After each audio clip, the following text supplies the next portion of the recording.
Can you hear me?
Hey, everybody. All right. So today I have with me Leandro Pereira. We're working on Igniter and BeaconCMS today. And we've had a little bit of technical difficulties. If you're wondering why the stream is starting 10 minutes late, it's actually quite complicated to get two people with like screen sharing and video and all that sort of stuff set up in such a way that it doesn't look horrible. So we've settled on using a Google Meet. So I'm going to bring him in and we are going to have a blast. Let me. All right.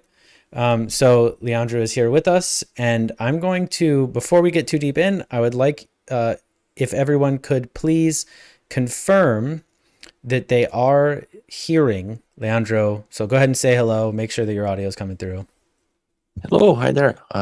Yeah, thank you for having me. So another session of Igniter and Beacon. So excited to work on that. All right, perfect. Chat, let us know. Are we coming through? I know there's some lag, so it's okay if you can't tell us right away, but hit us up. Tell us how it's working.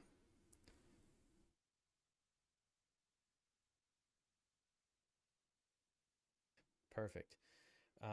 Chat, loud and clear. That's what I like to hear. Okay, now let us know as we go.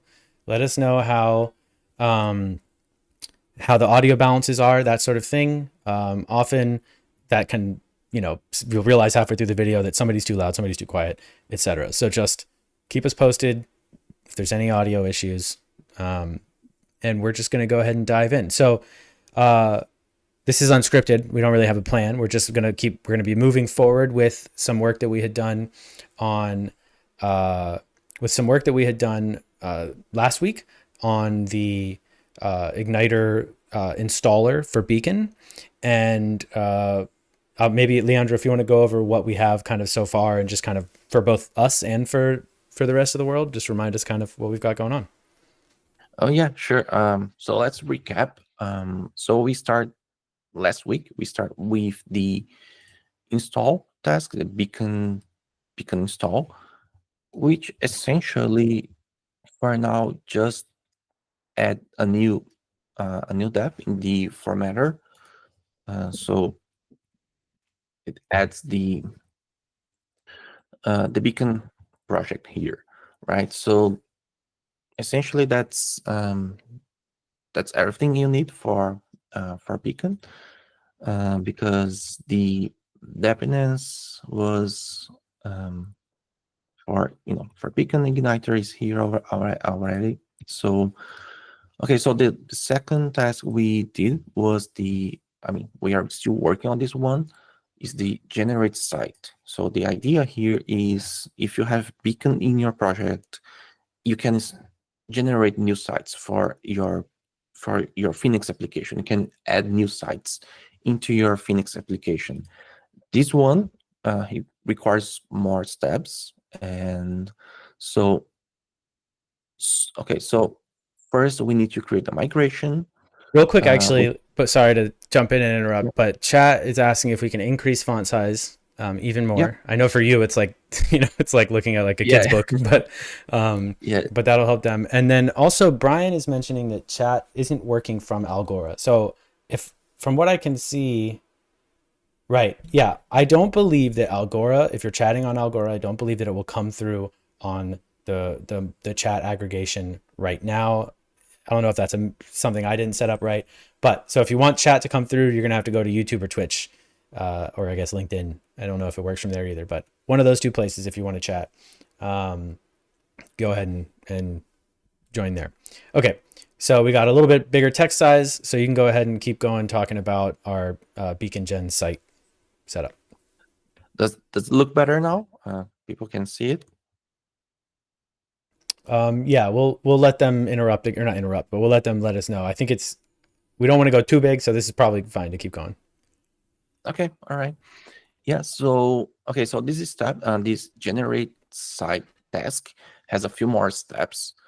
We need to create a migration, and then we need to change the router to include the beacon site macro into a scope, and we need to use I can show here. So on the right side, we have the demo application where we are executing the task. So we need to use the beacon router, and we need to insert the beacon site macro into a scope. And we need to also add a new child in your application. So here in your application, supervisor children, we need to include the beacon supervisor, right? So that's where we stop it from last week, and I believe we have a few fixes to do here and a few improvements, right? So, so yeah, that's that's the overview that we have so far. Alrighty. So from chat, okay, we've got one request for slightly bigger. Please give it one more up. Somebody else says it's readable, so one more. Let's leave it right there. All right. Brian's mentioning that deleted messages don't get deleted in Restreamer, which is pretty interesting, and I have no idea what I would do about that. If there's a particular message that you want me to delete, I can attempt to do that from the. Let me see. Can I? I would have to block you. I would have to block the poster of said message. But yeah, it's gonna have to be what it is. So there's two things that come to mind that we made some improvements for, that are direct improvements here. So create migration. I've just, so yeah, first you want to make sure to update to the latest Igniter dependency actually, so that yeah.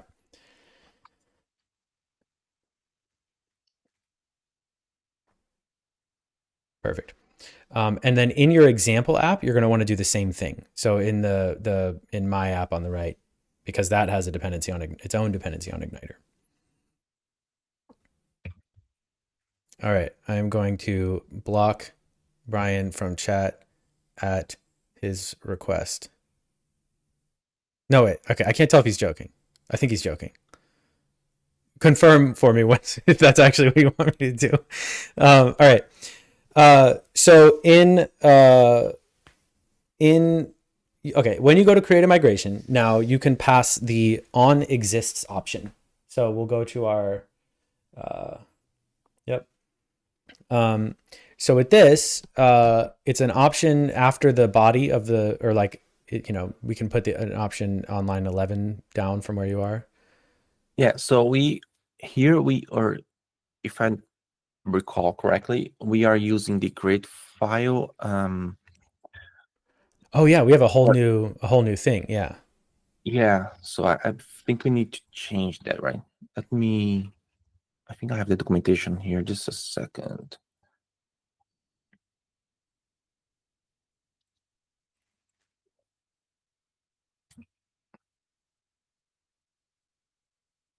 Yeah.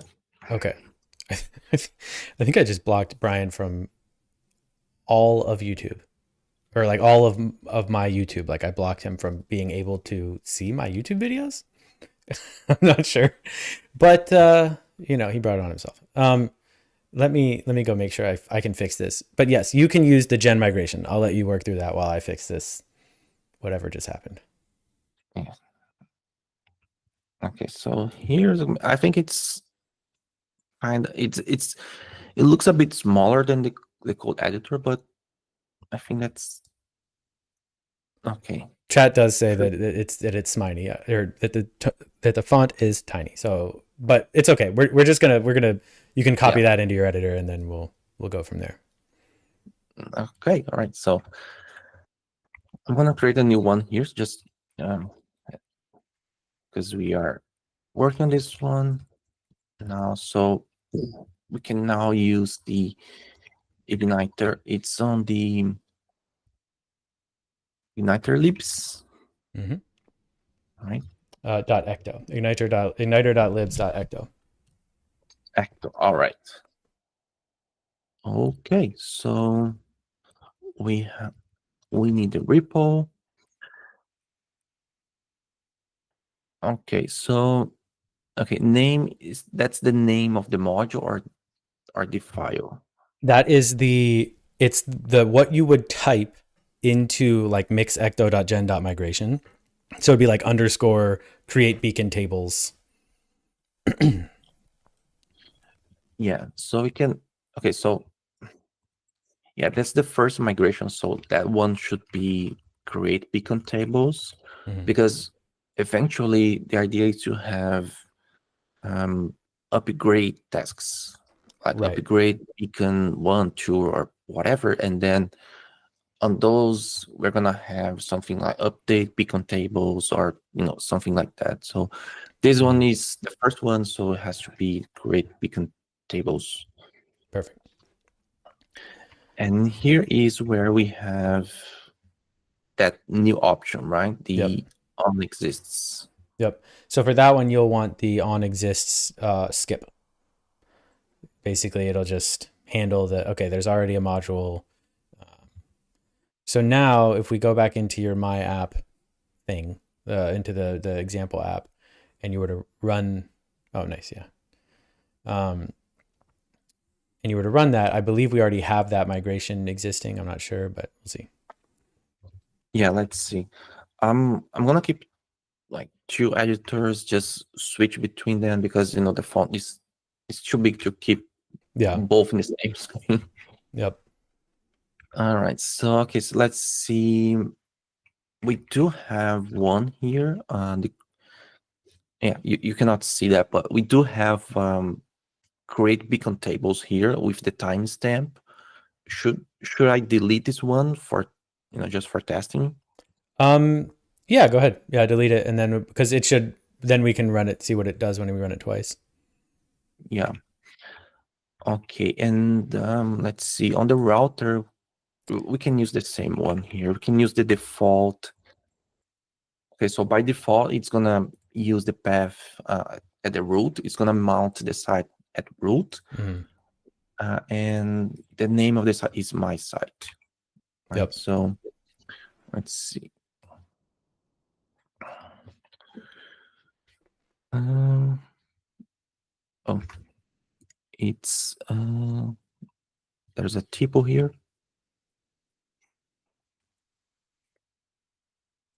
Igniter. Nice.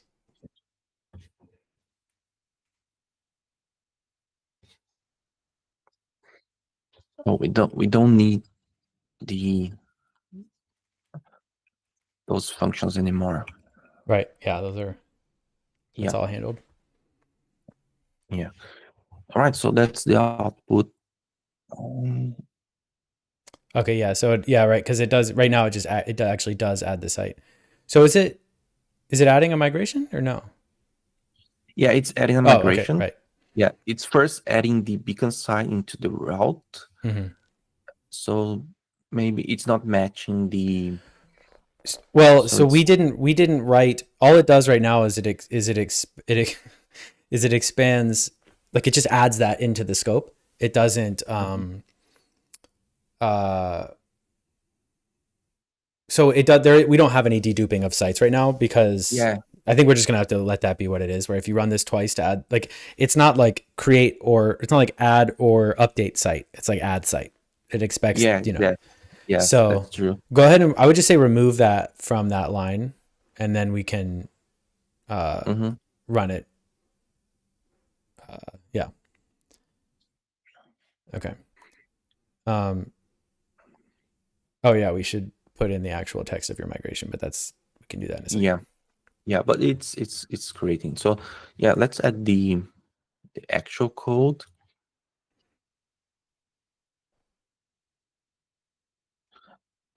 Which goes on the body. Okay.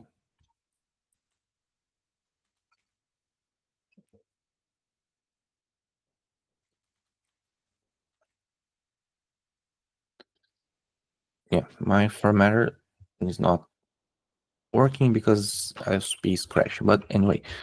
Yeah, that happens. Good thing we got the LSP team. Oh yeah, So I'm excited. looking forward to that. Yeah, it's gonna be awesome. Okay, so let's try again. Well, so now it's actually not going to make one because the migration already exists. Yeah. So yeah, all right. Yeah, you can delete it and then Let's delete this one. Try again. Yeah, makes sense. It matched the existing one. Yep. Also, I don't need to include it does include for me, so I don't need to. I didn't realize, but apparently it does. So yeah. Yeah, so let's remove it. All right, so it's actually only, on the body. Yep. Yeah. Cool. And then if you run it again, it should not create another migration, which is what we want. Yeah. All right. Perfect. All right. So the next big thing is and this one's going to be kind of, I think one of our more interesting things that we're going to do here is adding the site to the supervisor config. So, yeah, here. So right now we already have that one, so what we want to test out is what happens when we add another one, and that it should be added to that list of sites. And that is, we actually do have the tools to do that. It's going to be a little, maybe potentially fiddly. We'll see. Let me double check what that looks like. Oops, I've covered up your face with my text editor. Sorry. Okay, so So it's gonna be a new task here because we do have the add new child.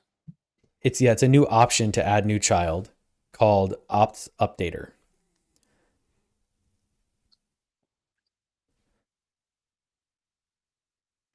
I see. Yep.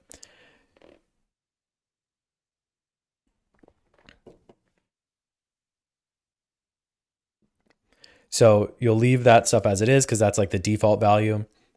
And then this will be a function that takes a zipper.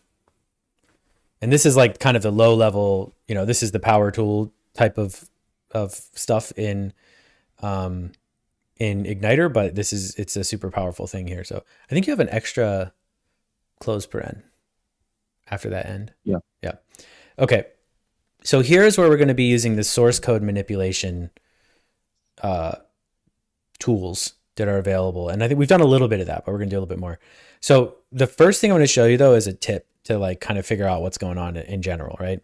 So make this function just return OK zipper, like the zipper that was passed in.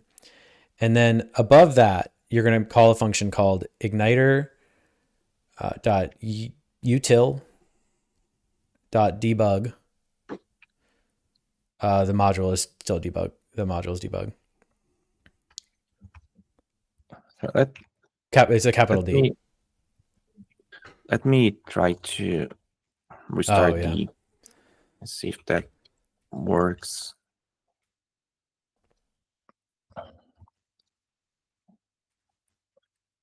Oh, sorry. Okay. Debug. Yeah. All right. And then the function is called puts underscore code underscore at underscore node. And then you pass in the zipper. So what this does, and actually just go ahead and run it and you'll see it. It'll make a lot of sense. If you when you run this to add a new site.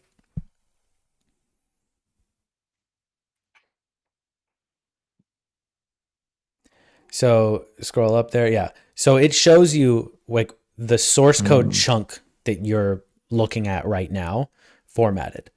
So it's like right now, if you're wondering like, where is my zipper? Because your zipper has a location when you're manipulating source code. And if you're, sorry, to answer chat, that's Leandro Pereira. He's doing, we're pairing on an Igniter installer for Beacon. So he's editing the Beacon code base and we're working on the installation.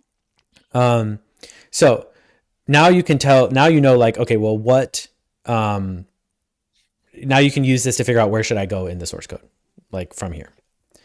So if we go back to the task, we can then, like the first thing you want to do is you want to update the sites key in the keyword list, right? That's the next step. So we're going to use, and you're going to see this kind of like a whole different world, but it's got similarities to how we do things actually in Elixir. Okay. Let me fix this because the ads banner is showing up over your face, which is pretty rude. Let me just put it over my face. Just a small. Sorry to cut you. Just people ask about maybe yeah, just a quick introduction to Beacon. Great idea. Yeah, because maybe people don't know it yet. So Beacon is a Phoenix Live View CMS, right? So we just released this 0.1 version, and one of the next steps for Beacon is to have a better local environment to build your sites and your resources, and a better communication with the production website.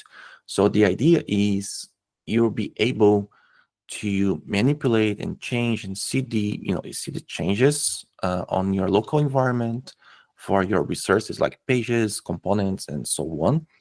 And eventually you can push those changes to your production website. And the idea is to leverage Igniter to build this CLI for this whole environment. And so we are starting with the install task, the generate site task, but eventually you're going to have a bunch of other tasks, right? So that's that's the idea of Beacon with Igniter. Very cool. And I'll tell you what, let me drop a link to the I'll drop a link to that hype video that you guys published the other day. Because that was really great. I'll drop that in chat.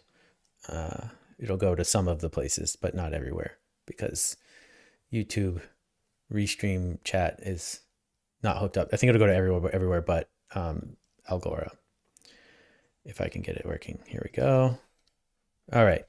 So Twitch and YouTube should have a link to watch the hype video release for BeaconCMS, which is very, very cool. I really like that video. All right. Yeah. Thanks to Brian. He's our video editor. Nice.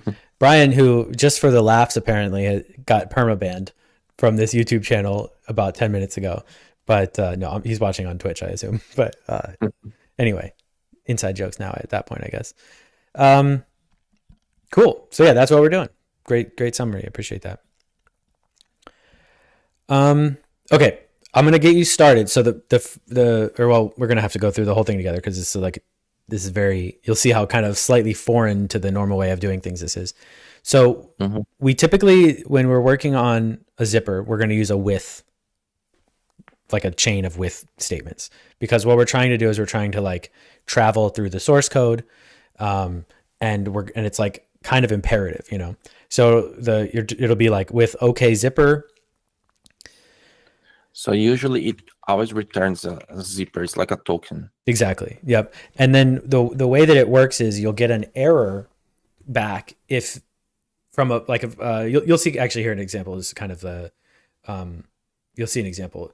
If we do igniter.code.keyword. Oh man, I wish our Elixir LS was working. There's a restart language server command. You can try that.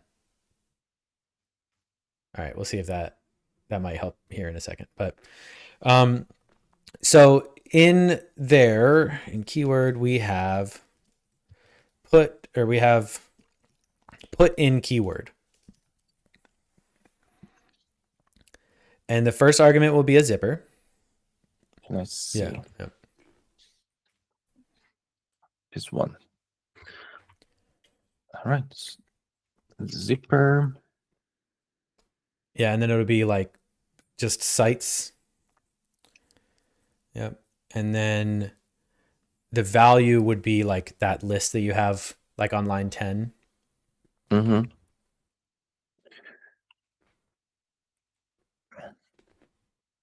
Yeah. So yeah. I'm just thinking how to, because we do have like default values, but we can improve this later. Yeah. One of the things that can be nice, like with the code gen like this, you know, you can, what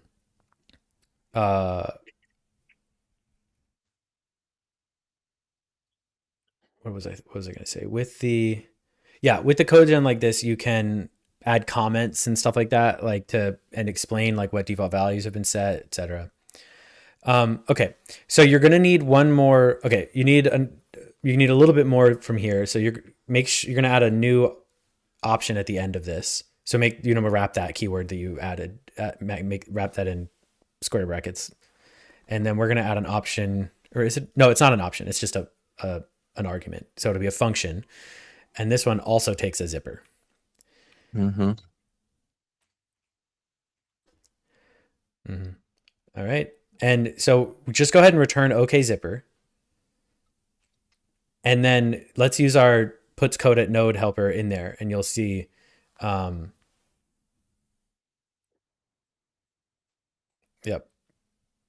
And then, so in the do branch of this, you're going to want to I think you want to just return zipper. Let me double check what ops updater expects. Oh, no, yeah, it returns OK zipper. Okay. So, yep, perfect. And then you'll have an else clause that would return. So in this case, it's like, okay, we found the key, right? But for some reason, we couldn't update it. So you'll just get the atom error in this case, because like that put in keyword or something failed.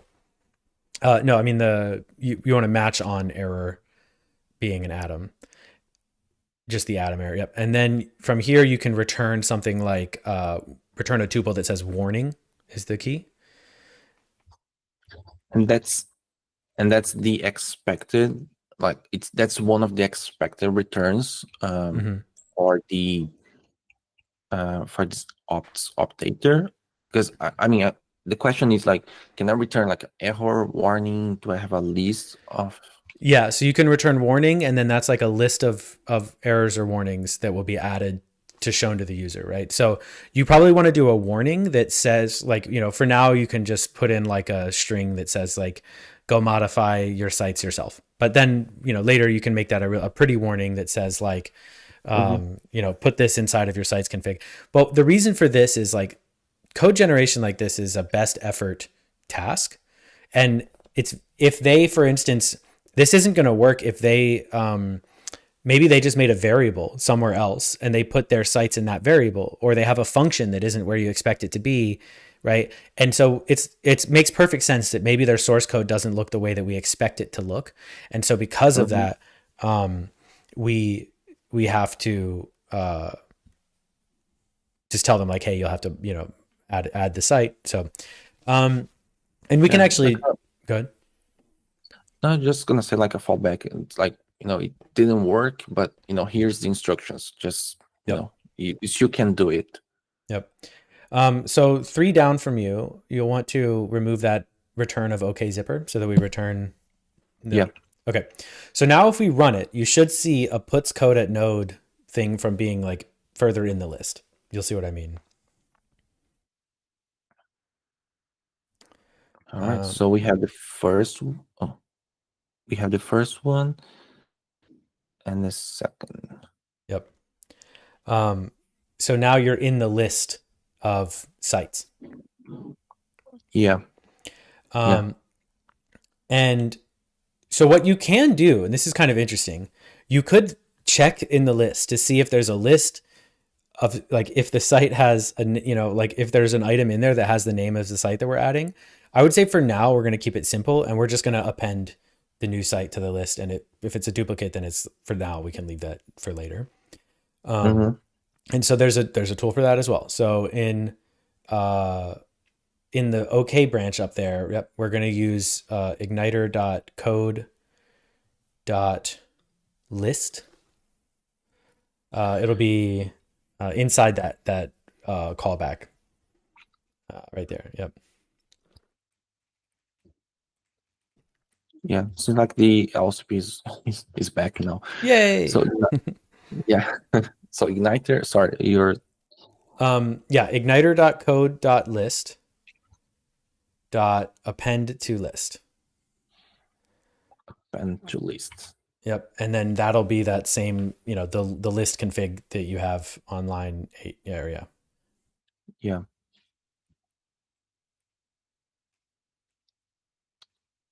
Okay.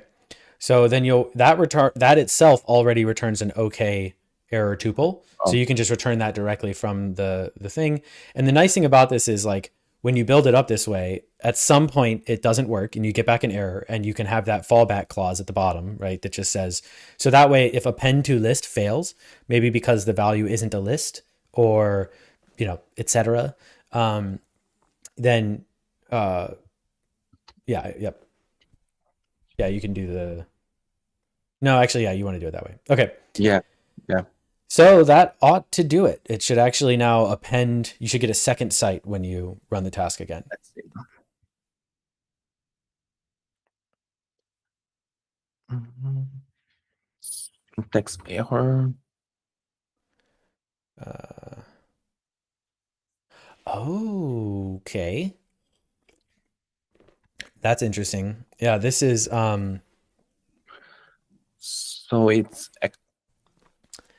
it's converting the ASC to a yeah, you string need here. to try, well, I guess we're going to try something. This happens sometimes. We're still kind of like working out the ergonomics of patching source code like this, and Mhm. um there's certain cases where what you add we have to like let me show you what we're going to do. So take this config object that you have, and we're going to put that in a variable up at the top, and you're going to use, yep, and it's going to be kind of silly, but you're going to do sorcerer.toString.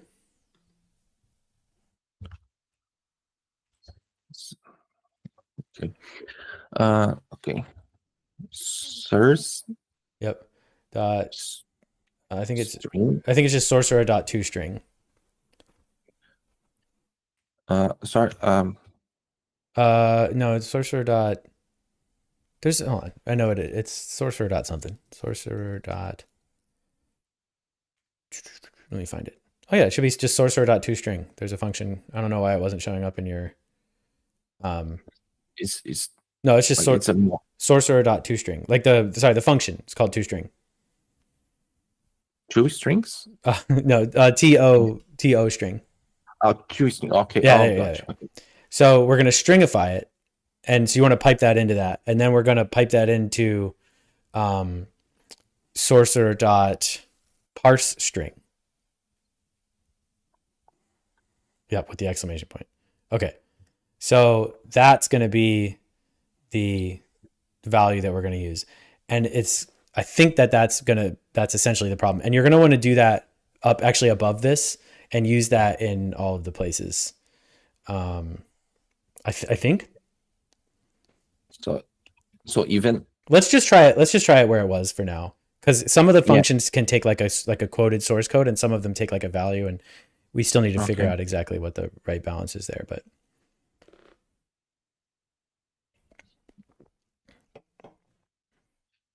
nice. yeah. No. Yeah. Cool. So now it'll like dynamically append to the list of configured sites.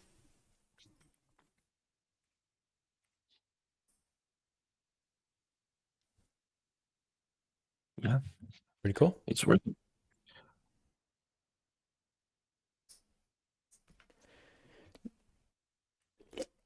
Okay. Probably what I think would be the best thing to do when you are doing this gen site task is add like at the very front, go check like maybe this config object, or check the router or something, and say like, hey, you already have this site, like something like that.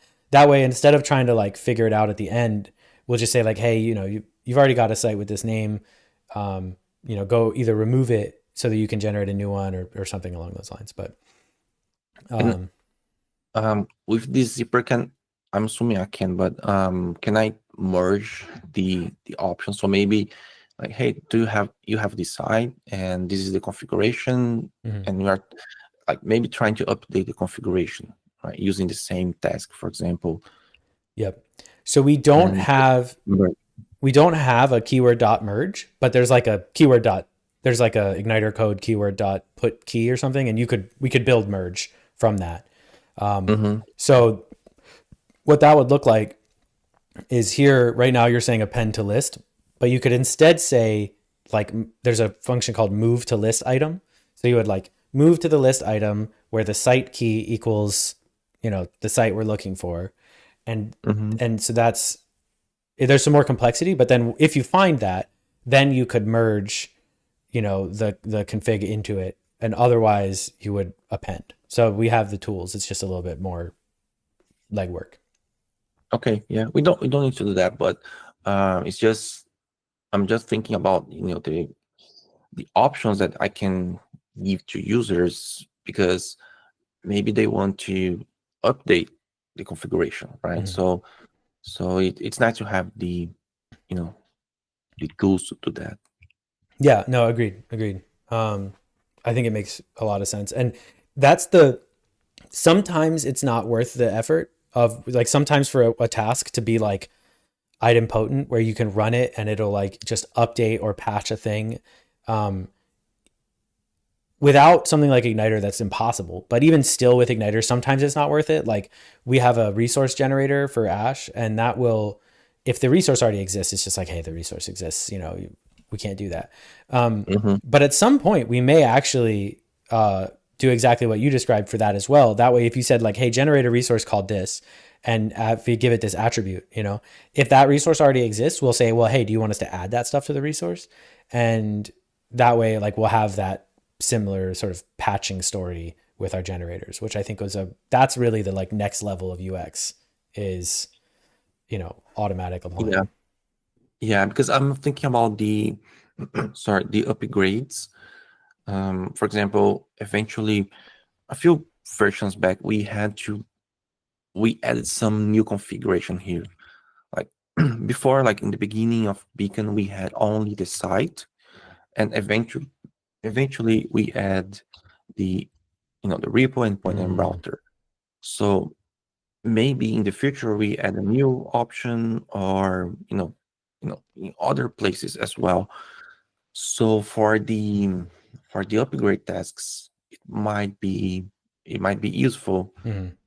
to patch, like merge and patch existing code. So yeah, I actually have an idea about this that has been formulating, and I'm not sure if we talked about it, but I think we actually have a really cool opportunity here where, so how like when you do mixigniter.install, it Mhm. goes and finds the task and runs like an idiomatically named, it like looks for the .install thing and it'll install that.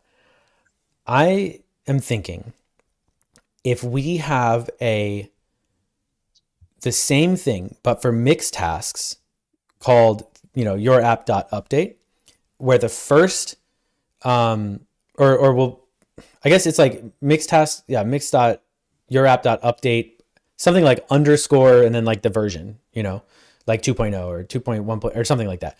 And what we can do is treat those like migrations. So all you have to do is say mix igniter.update beacon or BeaconCMS, right? And we'll go find from the version you're at now to the version that you're moving to. We'll find all of the tasks that have been written that upgrade you, from the version you're on to the next version. And so what that means is all you have to do is just mix igniter.update something. And you'll get prompted to say like, hey, that update does this, like, and you can accept those changes. And you can, as the developer, you can write, let's say, instead of having to have like this big upgrade script that makes like 20 changes, right?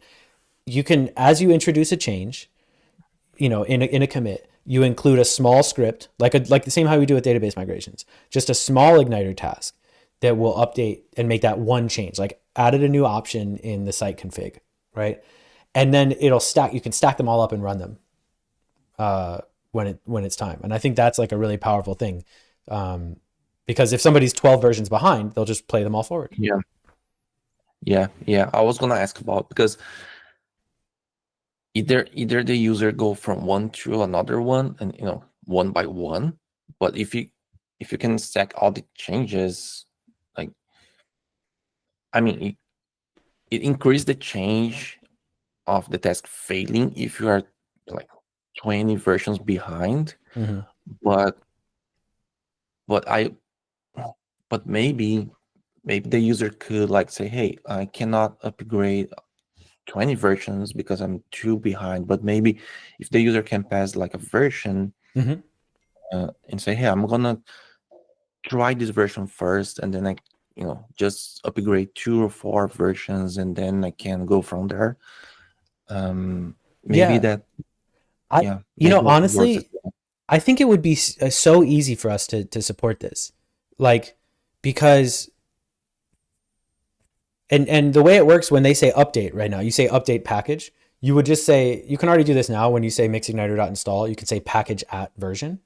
So all they would do is say, igniter.update package at version, and it'll just take you from that version to the other version, and it'll try and apply the updates. And I could probably do that in like a day. Honestly, I feel like it's worth it for me to just investigate that, because as soon as we have that in place, that I'm thinking like, if library authors have a way to really easily give little update scripts, like a simple framework. We'll even have a mix task, mix igniter dot generate update task or something like that. So then it's like Mhm. all of a sudden you're kind of a little bit more free Yeah, because the to. idea is essentially to automate these documentations. Because the way I see Igniter is, which is, for me is really powerful, is I can I can transform the installation guide, for example, into something that users can execute and I can test. I can have tests Mm. for these instructions, which is really nice. And if I can have the same for the upgrade guides, that's amazing, because we can actually automate all the process. So, you can start essentially you can start a new site and upgrade your sites like with just a few comments. So, It's pretty interesting. I wonder, so there's certain things like we can't do, like we can't we can't automatically generate instructions necessarily from the igniter. Um like from calls, like for example, if you look at our install igniter, there's all these different things. It says like it doesn't it's not, I don't think there's a one-to-one with like a guide that a human would run or read necessarily, but we could have like a tool for installers where you can say like igniter dot step, igniter dot install step. You give it like a title and the textual instructions of what you're doing, and then you give it the code that takes an igniter and returns an igniter to do it. Then you could say makes igniter dot generate guide, right? And you give it a task and it will spit out like the markdown guide from the task. yeah, I was not even thinking about generating the guides, because if we have automate tasks Mm-hmm. with Igniter, I could probably, in the installation guide, instead of having, this long installation guide that I have to maintain, Mm-hmm. I could just have like, hey, the installation guide is Yeah. just, Yeah. just Igniter install. Like, you don't need to read this guide, Yeah. because it's easier for me to not maintain this documentation. It's also easier for users to not read a long documentation, just execute some command and it's done, right? So, That's true. um, My only thought, like right now, we maintain both on all of our packages. We maintain like a manual getting started guide like this one, and just they're in tabs. So you can say like getting started and it's like with Igniter and it's just one command. And then it's like manually and it's like, a bunch of stuff that you have to do. But mhm. it is kind of a good point of like, we don't even really, yeah, I don't know. We don't really want people to use the, here's the thing. Like, I guess you're right. If you make your getting started Igniter task produce like high quality output when it couldn't make specific changes and all that sort of stuff, then it is kind of the same experience for the user. They're going to be like they'll just get the instructions of what like some changes might have been applied, and all the rest will get right there in their console that says go do these steps. So yeah, it's kind of a good point. Maybe there's just no reason to maintain the. Yeah, because my reason is like power users, they can inspect the code, right? They can it's an open source project, so they can actually read the installation task, Mhm. source code, if they want to know what's happening behind the task. Um, and if something happens, something fails, we still have the escape hatch, like here, just like, hey, this step failed, but here are the instructions, Yeah. right? So we still have these in case it fails. So I mean, it's not something we really decide to do, like, getting, deleting this file. That's not something we have decided to do. But I was thinking about it, maybe you can have just the installation task, Yeah. because, again, users can read the source code if they want to. Yeah, I think that's a pretty damn good point. Let me double check. I know I have a meeting today, and I want to make sure that I'm not missing it anytime soon. Um, let's go to today, of course. And it's not showing up on my thing, but okay. I know I have. Okay, there we go. Okay, I got plenty of time. Cool. All right, we can keep going. Sorry about that. I No, get no paranoid problem. whenever I have like a meeting in an hour. I'm always like, am I missing it? Okay. Yeah, that's really cool. Um, I think it's an interesting. I hadn't considered it, but I think I will consider it actually for. It's like your installer task should be high quality enough that the instructions given to the user are good enough that like why would they want to read a guide? Why would that be a better experience? Um, Yeah. yeah. Cool. Well, so what's left for generating a site? Do we have more? Let's see. So we don't. I just comment the code for now, but I'm gonna clean up this code later. Mhm. So we have the migration now. Let's see. I think that's yeah. Let's try executing the. Let's see.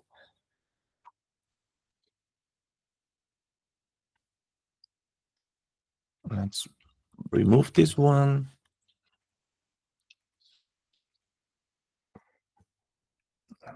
Let's see what is missing here. Oh, interesting. Yeah, I have. It's duplicate here. Oh, right.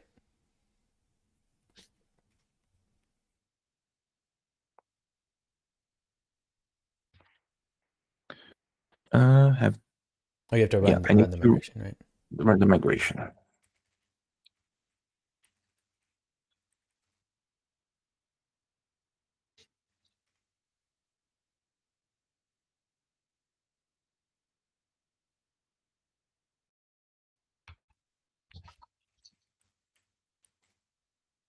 Yeah, there you go. Nice. So that's one click, one click. So I guess right now it's two clicks actually. It's because it's you. You have the install task and the generate site task. So should we try? Yeah, We could but try to connect those if you wanted. yeah. That's exactly what I was gonna say. Like because when you install Beacon for the first time, most of the times you want a site, like Hmm. you want to generate a new site for you. So maybe the next thing here is sorry, is trying the composition. I think Yep. Igniter. Yep. Yeah. So So do we want yeah. to? So we want to think about the UX here. There's two ways that we can or there's three ways we could do this. The first one Mhm. is we could just automatically generate a site, right? But like you have configuration that needs to be set, like the site name and other stuff like that, right? So Yeah. that's the second one is um, we could have flags given to the install task, like dash dash site name, and it's like if you give us that, then we'll or dash dash site or whatever. It's like if that's specified, then we'll make a site for you. The third option is you could actually prompt users like, would you like to create a site? And you could ask them, what would you want to call it? What do that sort of stuff. Um, there's not one right answer. And now that we've actually fixed the Igniter, remember we had that bug where you couldn't ask for input during installation? That's fixed now. So you can prompt users to, even during the initial installation of your package to say like, hey, do you want to, do you want to do this? Um, so what do you think would be, Yeah, for users and also for maintenance of these tasks, maybe the third option is better. But I'm thinking about the automation. right? Like if you wanna have a single command to bootstrap a new site, then you need to pass the flags on the install task, Okay. right? Let's try it with the Yeah. flags because there is actually a tool that I think you'll find very interesting about how this works. Um, at least I hope this is going to work. This is one of the features, not a lot of people have used this, but so in that composes task or option right there, it's like, yep. So add the string, beacon.gen.site, right? So what that tells us is we're going to eventually pass our CLI args to this task. So my CLI has to support like all of the args of that underlying task. They won't be documented necessarily in this task. We can go over that in a second. But so now what you can do is add like after the install step, in here, you can just check to see if one of those CLI arguments has been specified, and or like. So okay, so it's optional. If I pass the flags, it's gonna execute a generate site for me. You still have to check to see. So let's start really simple. I mean, from the perspective of the user. Yes, from the perspective of the user, it's like if you pass like a -- site flag, then we'll generate a site or something like that. Okay, yeah. So for now, let's just do it like let's just compose the task so we can see them working together, and then we can make it conditional after that, I think. So igniter.compose task. So that's just it's the available on the Igniter module. It's okay. And then beacon.gen.site, and then you'll pass in just argv. Like you'll pass in just the args you were given.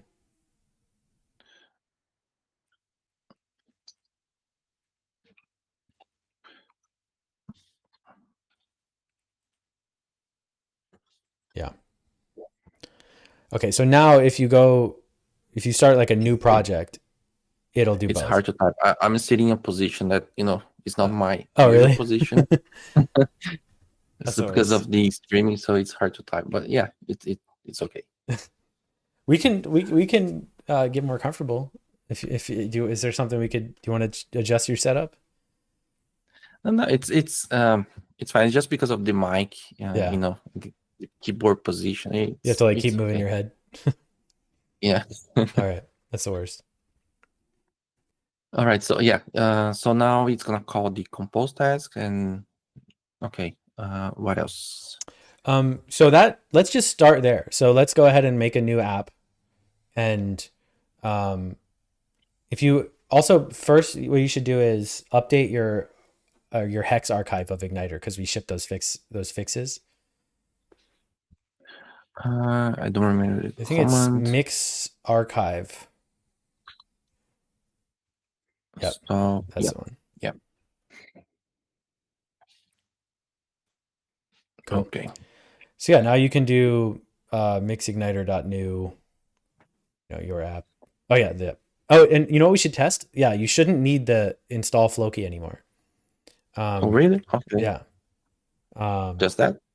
And get rid of the -- yes as well, because we made it so you don't need that either. Sorry, remove it? Yep. Okay. Okay, so this should do what you want. You can hit yes or no, it doesn't really matter. This is the Phoenix new that like we don't get to pick what their command does. So yeah.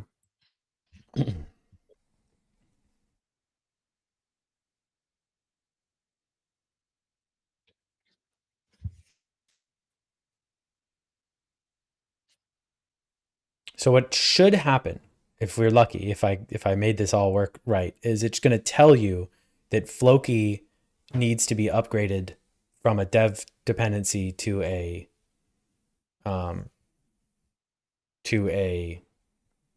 non-dev dependency. Yeah.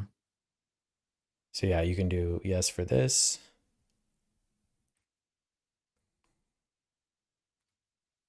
Yeah. So it's gonna. Yeah, we need to. Oh, is it not using the RC? No, that's right. Isn't that right? Because you publish. Yeah. Sorry. We need to use or either the path or a more right. strict version, because we have beacon. Right. We have changes locally. Okay, so go ahead and cancel this and delete the project. and we'll update it.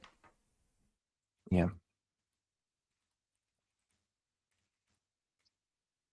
All right. So, So uh, if I it's like this. yeah, but you can also just do well. Go back to your mxigniter.new command because we want to do the yeah, and then do beacon at path, and then you can just do dot dot slash beacon or yeah dot dot slash beacon because that'll be where it is. So it'll be dot dot slash beacon because that's where it is from the new project directory. Like Or is it so is that it where it does. is? Sorry. Yeah, it's in the it's the same, it's in the same path on the same director here. Yeah. So it That so should it be right. should, It'll be dot dot. It'll still be dot dot slash beacon because what from the project you generate, that's where it'll be. yeah, okay. Yeah, that's true. Okay, You need a okay, colon between path and dot dot.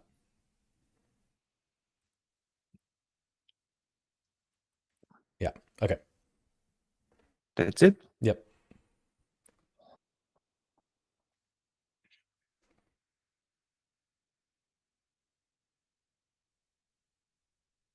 Okay, let's see.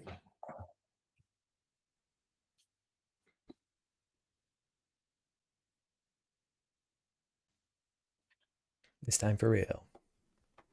Yeah.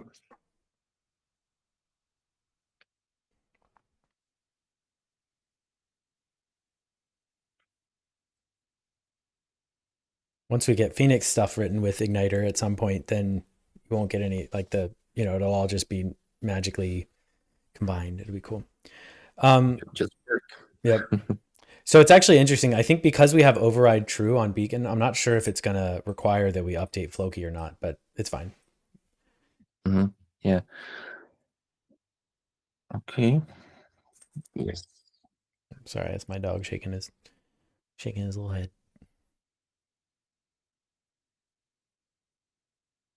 Oh, okay, yeah, you do. Okay. But yeah, so it Yeah. tells you like, hey, we got to remove the only from the. Yeah, that's really cool.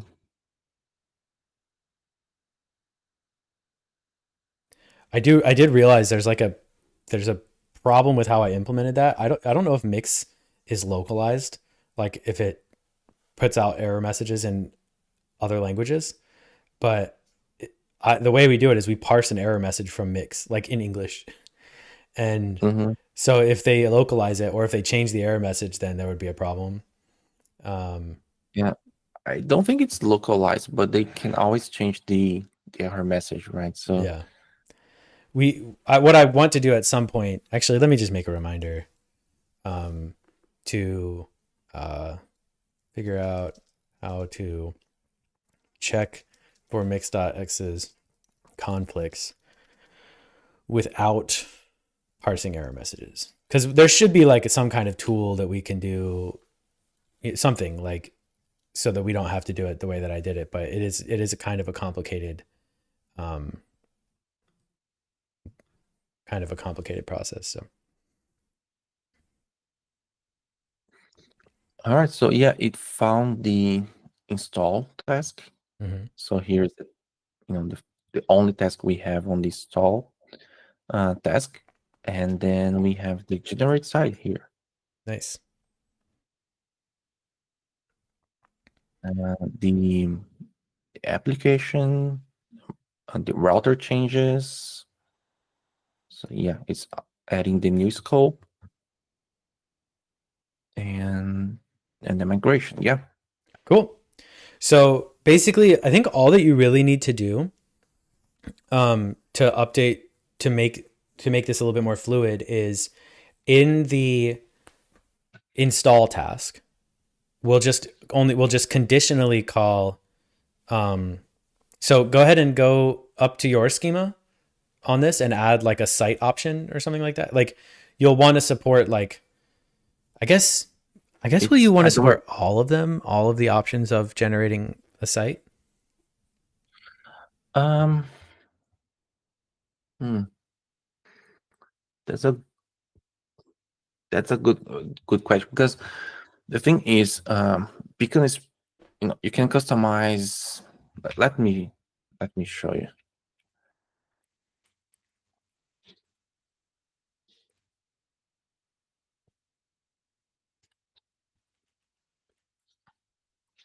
The thing is, you can customize a lot of things in Beacon, right?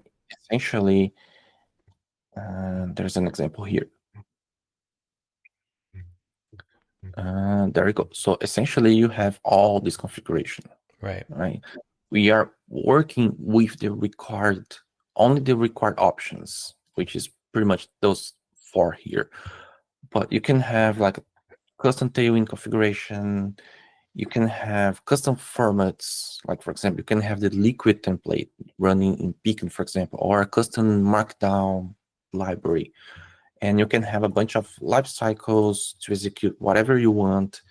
So, so Beacon is flexible, but I don't know how much of that we're going to expose on the generate site, right? Otherwise, it's going to be like too complex. So maybe for now we can work only with the required options, and then we can pass those options in the install task as well, because it's just for options. Well, and if I recall, can you show me what options that we have in Gen site right now? It's just path and site, and actually, if you remember, remembering this now, it'll prompt them for the repo and the router. So those are really the only 2 options you need. So I think you can actually we could, for now, let's just copy those options onto the install task. That way they're like, yeah, exactly. And the is. And then you'd probably want to update like the example up at the top. There's an example call that gets shown in the documentation. That one, to change that to show like, -- site and -- path, excuse me. So, then and you also want to you can do all this later, but don't forget to update the options in the docs there, but so now all we have to do is at the bottom where we're calling compose task, we're just going to do that conditionally if the site option, if the site or the path option, probably if the site option is, either one. It's up to you, really. Like if you pass either one of those flags, then we can generate a site. Only site is only the site, of those 2, only site is required. I mean, actually, only the site's going to be required. So we can check if it exists. So it's like, it's a keyword at least here. Yep, it'll be a keyword with the path and site in it. Okay, and it's just regular, like there is nothing like Igniter's function or whatever. It's just like if keyword exists. Yeah, exactly. Yeah, if then you call compose task, otherwise you don't. Okay. Well, I'm gonna put this. It's gonna be easier to maintain later.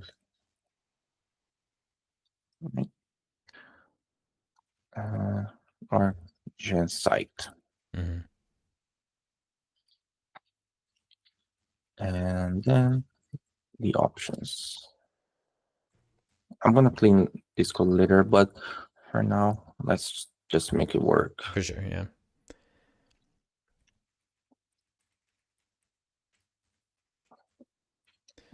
Cool. So there's one other thing that I think you want to do. Yep. Yeah. Perfect. I think you're missing there's like an end in the wrong place at the bottom or something. I think you're missing an end after gen site. Yeah, your def p is inside of def igniter. Oh, sorry. No, it's kind of Yeah. tricky.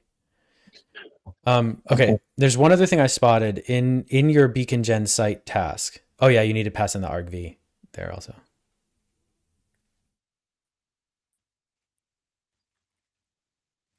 Cool.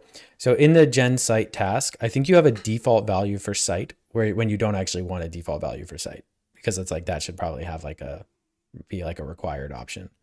So you have this put new site my site. You should probably just be like if not option site, and then you can raise an error, or you could add an issue to the igniter, something, it's up to you really, but Yeah, you mentioned. I think last time you mentioned something about Igniter having some tools to manage these options, but I'm assuming I can just. yeah, so we don't have required options, but you can do that. And then what you can also do is we added defaults. That's the thing I added from because of this. So if you go up into that info, like below aliases, and you add defaults, um, it'll be like near the bottom. Yeah. So do go ahead and add defaults, and then you can set the default like path is / or something. Yeah. So that way you don't have to do the keyword dot put new with the path that we were doing before. Okay, so that's the new option. Mm-hmm. I could have. Yeah, maybe for. We Yeah, I should mean, we should I probably think. have like a required, you know, Yeah, output. yeah. I mean, it's something we can always, you know, do here. But Mm-hmm. if there's a required, it's gonna be easier.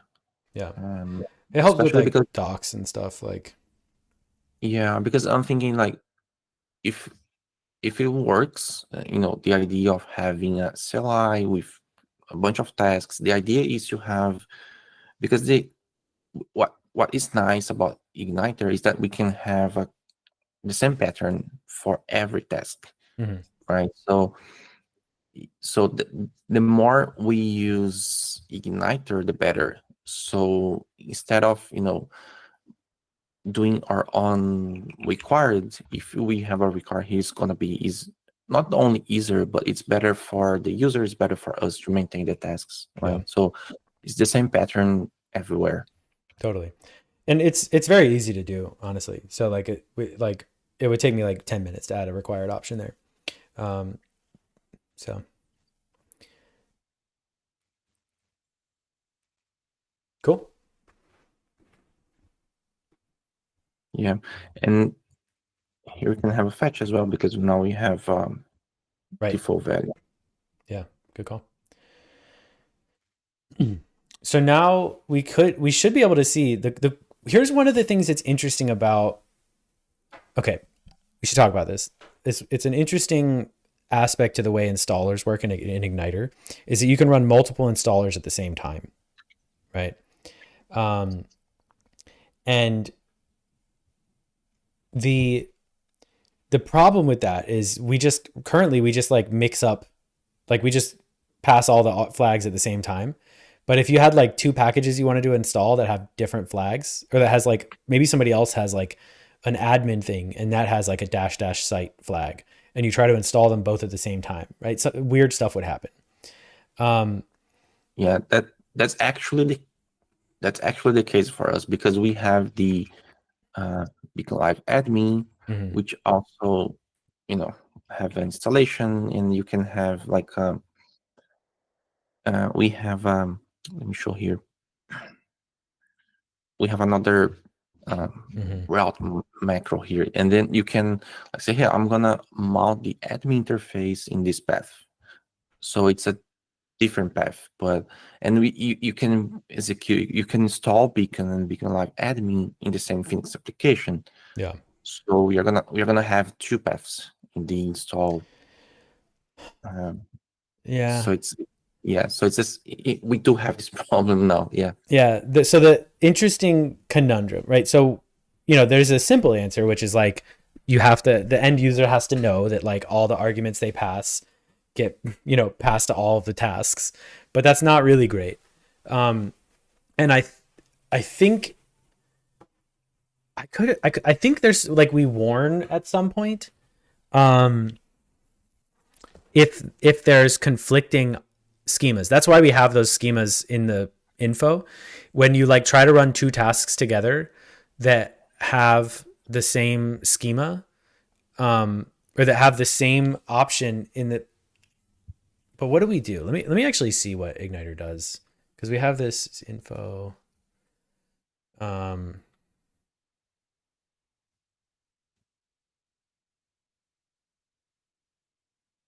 Composing task has a different configuration for argument key using. What we do right now is we tell you if they're different types. That's the only thing that we do right now. We have to think about it, because like there's no magical solution, I guess. The only sort of magical solution is like not running multiple installers at once, just run one installer at a time. Mm-hmm. But there is a way we could have like a CLI argument that's like dash dash installer args, where you give it like, or dash dash install dash the thing, dash dash install beacon args, and then you give it like flags just for that installer. But it's just really not fluid. You know what I mean? Like it. Yeah, but I mean, giving a second thought here, I think to keep it simple, because I think about two scenarios here. One is, a regular user that is installing Beacon and generate a site, installing the admin interface. It's fine for them to execute 1, 2, 3 different tasks, right? It's fine. And if you want to automate the process, that's the second scenario. I think it's also fine to have multiple executions. So, for example, let's say you are on your terminal and then you execute like Igniter install, Beacon, and then if it's returning okay, and then you can execute gen site, and then you can install admin. You can install admin. So what I mean is, in order to keep it simple, I think it's fine to ask our users like, hey, if you want to install Beacon and have the admin interface, a new site, those are the comments. It's just essentially just 2-3 comments. And the same if you want to automate this the execution. The difference is, to automate the execution, you just accept all the changes, right? So I think it's the simple solution, because essentially it's the same. It's the same installation guide. It's the same instruction. Either you want to automate the process, or you want to use like in your local environment. You know what I mean? So I think it's okay to. I would say it's okay to not have composition, I guess. At least for our use case, I'm thinking here, maybe. Yeah, I mean, it definitely can make sense. I just worry that there's nothing that stops a user from typing igniter.install beacon dash dash site. Like right now, today, they would be able to do that. And we don't want to make it so easy to make a mistake. Like if so it almost makes me feel like we should warn authors who are writing installers, like, hey, you shouldn't have flags for your installer. Everything should be interactive or something. Like maybe that's what we should say, because then there is no conflict. But then I guess that sucks too, because what if you actually have 3 installers that use the site flag in the same way, and you want to let people, like for instance, if you say mix igniter.install beacon, beacon admin, and then you're like dash dash site, my site that I'm adding, right? Like that would be really fluid and really nice if you could actually do it. And it's okay that like you mean the same thing when you say dash dash site. Like, Mm-hmm. so it's weird because it's like the good user experience is to just let them specify flags and kind of like cross your fingers, that two people writing installers don't use the same flag that mean the same thing or that mean different things or something. Because otherwise it's like now, all of a sudden users have to run like 4 commands just for like, just on principle. And that doesn't sound like a great user experience either. Yeah. Yeah. To think about it. There may be solutions like there may be some creative solutions. Like what if I have an idea. This is kind of crazy, right? But I have an idea. Mm-hmm. Okay. So you know how you have like a schema that says like path, string, site, string, right? Yeah. Yeah. What if you could also provide a keyword list of call them like flag IDs, right? So like it would be flag IDs and you would say path and then the ID would be something like beacon path or whatever, like, and no. I have a, yeah, okay. Here's what I'm thinking. Something like that, or maybe an option where you can say like you can provide like a task group. So you would say like the task group is beacon, right? Mm-hmm. And we allow if 2 tasks within the same task group to share the same flags in their installers. We say like, okay, all of the installers in the beacon family of tasks should have the same meaning for the site flag. But that way you can write all, in both of your tasks, you can write, okay, site means this dash dash site mean the same thing. And dash, you can use, we can know and then if you try to use compose task, we're going to check, are you specifying a flag? And there's 2 different tasks from 2 different groups of tasks, right? And we don't know what, we don't know which one you're trying to specify. We can actually interactively prompt you, or we can provide an error and say, please rerun this and prefix the group to the flag name, like dash dash, group flag or dash dash group dash whatever dash name. That way it's like we can give you this automatic way where 99.99% of the time you never see this message. Like, because So for example, it would like, for example, for the beacon path, I would say something like this. And I mean, on this CLI, as an user, when I am specifying the flags, I would prefix the flags with the, well, like, yeah. So by default, the way it would work is you would just say dash dash path, right? And that would work fine. But let's say you said to install, like something like backpacks, like an admin UI. You wanted to, for whatever reason, you wanted to install backpacks and beacon at the same time, right? You mix Igniter and install it. Then what we do is we say, hey, backpacks and beacon both have a option called site. And we'll tell the user like, please specify, we'll do some different format, some disambiguation. We'll say, hey, you can't just use site for this because we don't know what you mean. So maybe you would have to say like dash dash install beacon args. So we'll say put the beacon ones in this command and put the backpacks one in this command. Like, so just basically it's like normally it'll never matter because you won't do that. You won't install 2 things at the same time that both have a path flag. Like that's very rare. But if it does, then the user gets a message and says, hey, this is ambiguous. Please rerun the command with these arguments instead to specify what you mean. And I feel like that is actually a general solution to the problem that keeps the UX for most of the time. Like, and just sometimes the user has to rerun a command. yeah, gotcha. Yeah, I don't.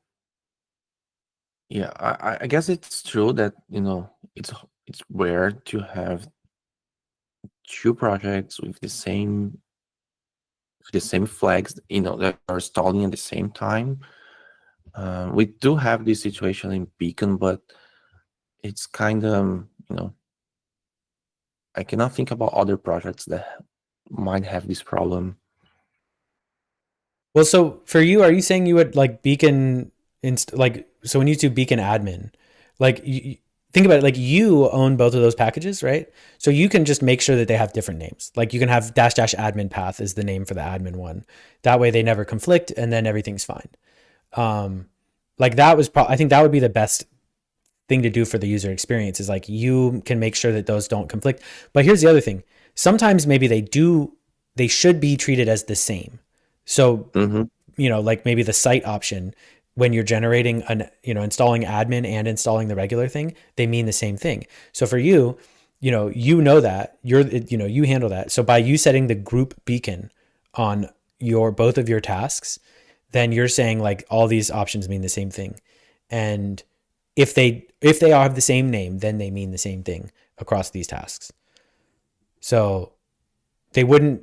I think that is the best middle ground for user experience. Mm-hmm. Yeah, sounds right. Yeah. Yeah, especially for Beacon, we can, like you said, we can have a different flag for admin. That's fine. Mm-hmm. So it should work. Well, I'll experiment with it. It should be something that we can just add like transparently, like nobody needs to change how their tasks work. It's just like if you want to have multiple tasks in the same group, then you have to add group now. And if you want to, and just sometimes a user might get a specific warning, but I think that's all totally fine. So like group and when options, writing up a little reminder for myself out of the same group problems or conflict, not even conflict, but just exist with the same name, require rerunning, install for clarity. Okay.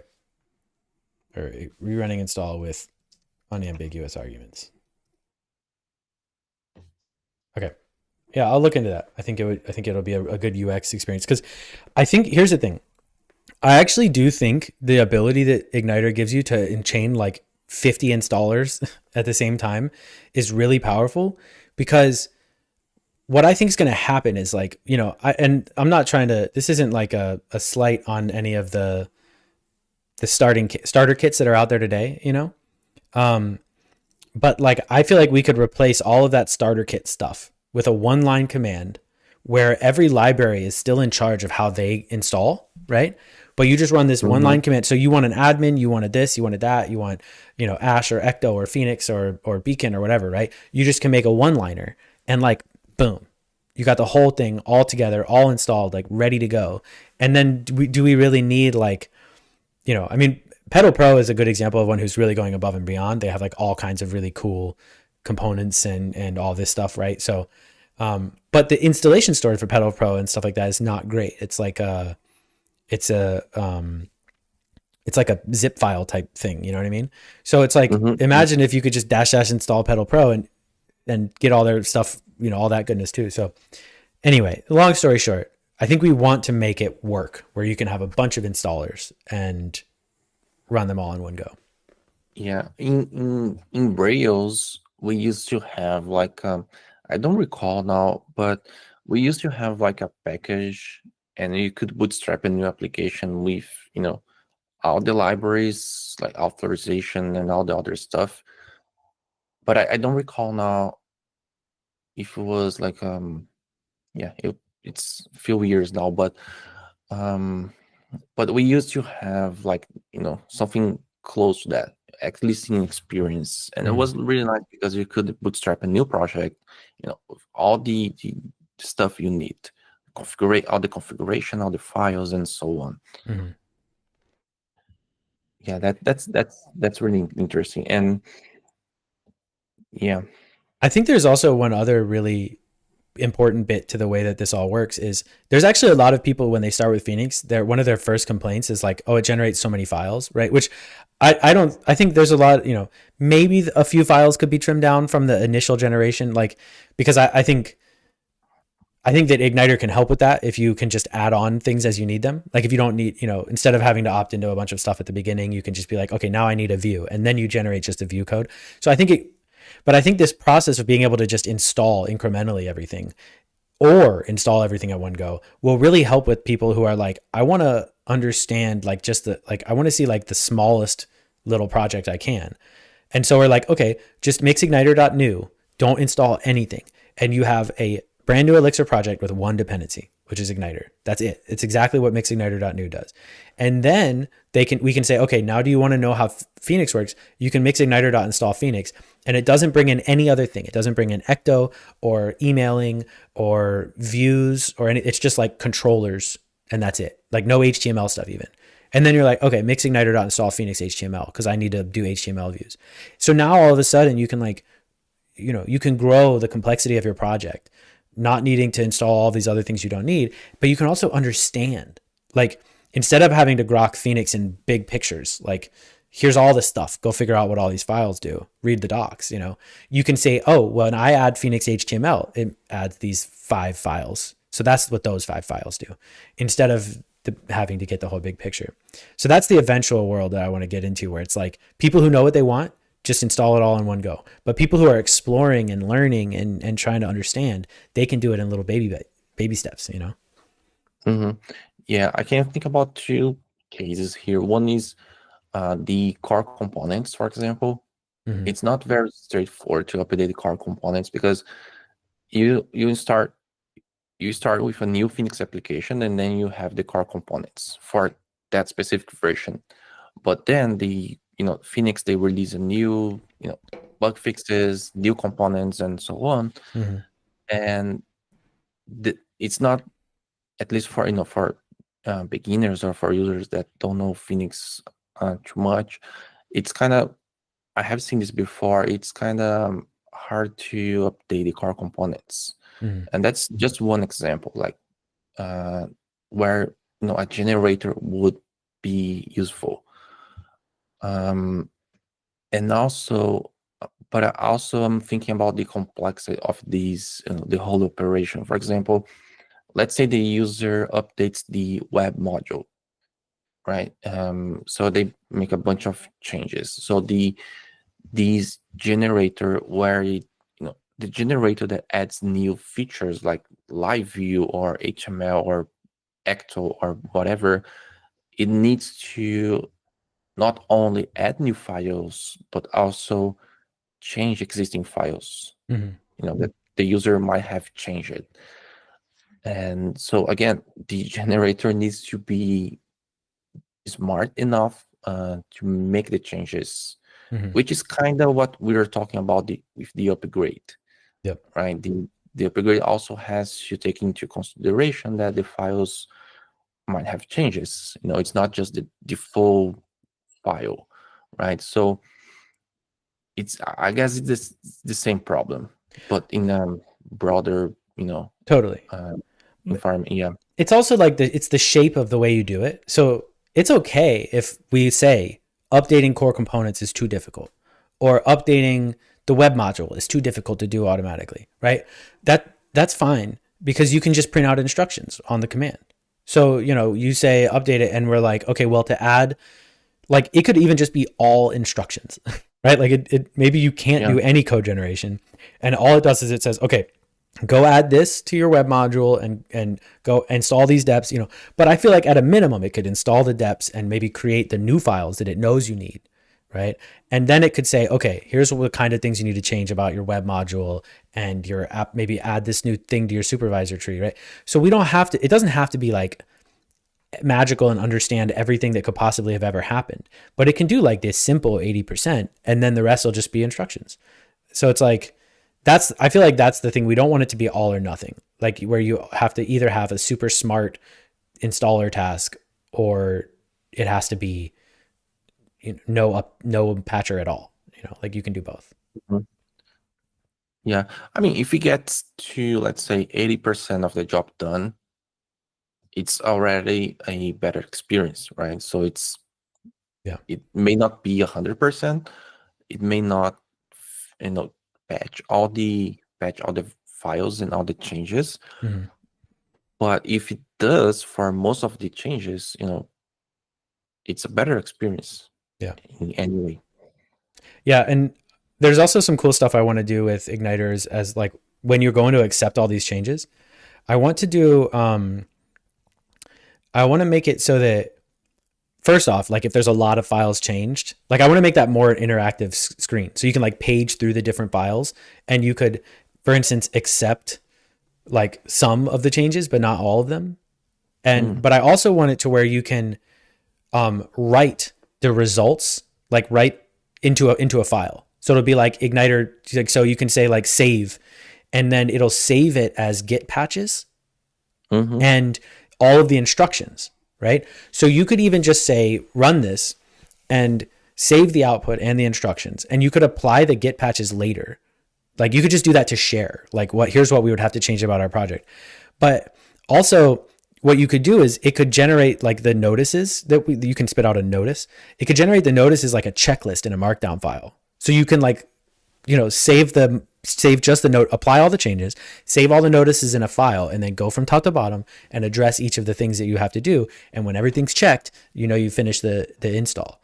So there's all of that stuff too that I think is really powerful when it's not just like all or nothing at the beginning or a guide you have to read. It's like this is like such a cool user experience. And I feel like I don't think anybody else has any language or ecosystem has anything like that in terms of like helping and guiding users in a way that's like generalized for the whole ecosystem.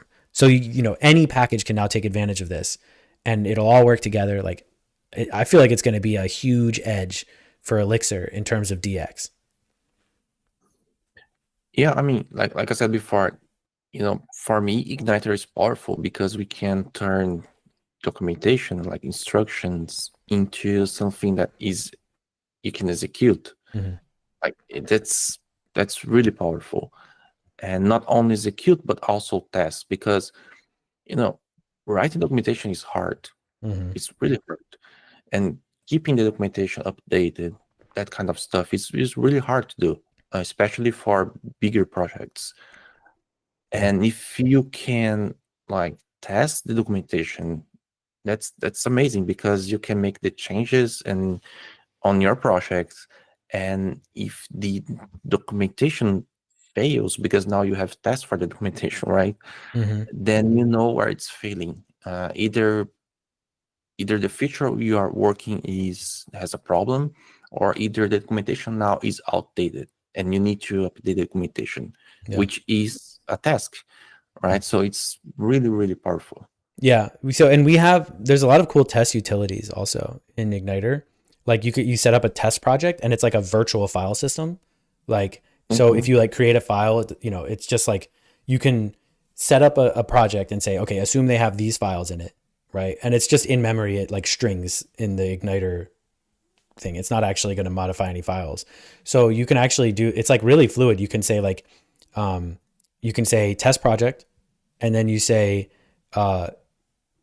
compose task my installer, and then you say assert has patch, like assert that it has this patch on this file, and assert creates this file, or assert has no changes, right? All of that sort of stuff. And it works really well. So when you go to do it, like I don't think we've written like a testing guide, but you can look at our tests in Igniter. They use this tooling, and it is really, really nice. Like and it's cool. Yeah. I'm gonna write some tests before merging this PR. I'm gonna because you know for me, like as a maintainer, it's a way to keep the documentation updated, Right. essentially. And that's how I see the testing for Igniter for the tasks. And yeah, so I'm gonna Mm-hmm. take a look on the tests before finishing this PR. Word. All right. Well, we've been going for a long time now, so I think this is probably a good place to call it. I think you have, like, we got you, it's like pretty much almost like ready to go for the Beacon installer, not the admin installer, but I think Mhm. you can dovetail these, you have what you need to make the admin installer. Um, but yeah, I'm excited. I'm really looking forward to it. I'm gonna use this, by the way. I'm gonna explore. We've been like, I think I said this already, but our like Ash HQ website, it since we've moved everything to Hexdocs. I mean, it was always on Hexdocs, but we stopped hosting documentation on Ash HQ, and instead everything just lives at Hexdocs. Um, Mhm.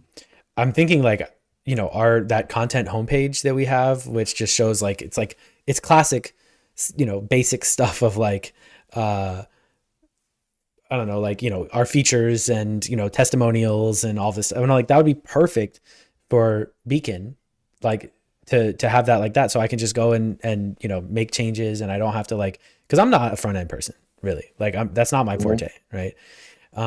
So I'm really excited. I think I'm legitimately going to make ashhq.org a Beacon site, in the near future. Yeah, that's amazing. Like, and as always, we are on the Elixir Slack channel. We are there to give support, and we still have a lot of work to do on Beacon. We have some new cool features we are working, and um, we are just getting started.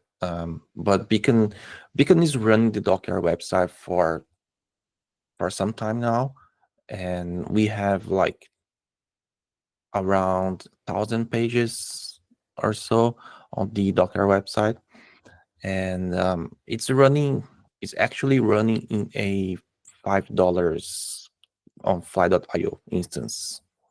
It's really it's uh, it's really it's really interesting to see it working. But yeah, it's really cool. It's nice to see more people using Beacon and trying out, and and then we can actually prove like it works beyond the Docker website.